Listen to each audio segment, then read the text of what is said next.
እናውን ታረቃችሁ? አዎ አለቀሰች። አይዞሽ በቃ አልቆነጥጥም ካሁን በኋላ ለቀጣይ አንቺን ነው የምቆነጥጠው እንጂ ሌላ ሴት አልቆነጥጥም።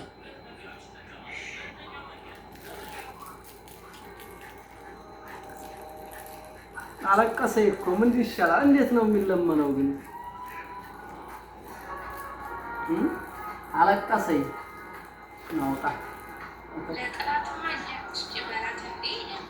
አሁን አንዲት ልጅ ቀነጠጥክ ብላ አሁን እቺን ልጅ ብቆነጥጣት ምን ችግር አለው? ቃል ግባላት። አሁን ድጋሜ ሌላ ሴት ላቆነጥጥ ቃል ግባላት። አሁን ሌላ ሴትማ አልቆነጥጥም። ቡርቴን ቆንጥጧት ከሆነ ደግሞ እንጠይቃታለን። ቡርቴን ቆንጥጣት አሁን በኋላማ አልቆነጥጥም። ግን ቅድም ቆንጥጣት ቅድም ቆንጥጣት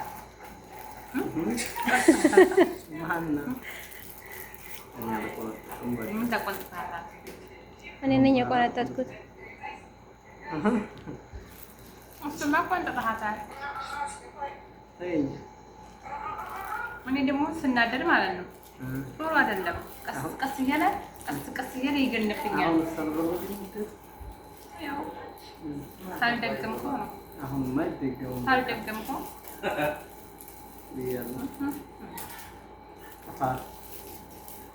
አሁን በኋላ ልቆነጥጥ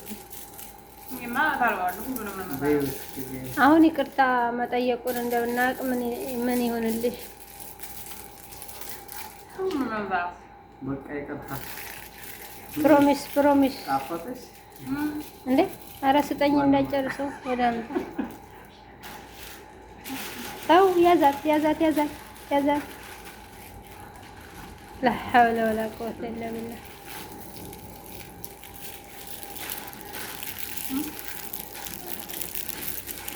እሱ ምንም ነገር እኛ ስንበላ ቀምቶ ለሷ ነው የሚሰጠው። አጉሪሾ ለሱ መታረቅሽ እንድናቅ አጉሪሾ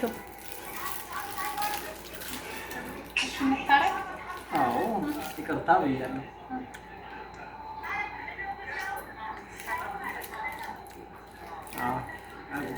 አጉሪሾ ግን ሁለተኛ እንደዚህ እንዳታደርግ እሺ። በሚስት እጅ መጎረስ እንዴት ደስ እንደሚል። ሁለተኛ እንደዚህ እንዳታደርግ እሺ። አይደገምም። እንኳን አይደለም በአካል እንኳን የሚያጠፉትን ሁሉ አልቆነጥጣቸውም ካሁን በኋላ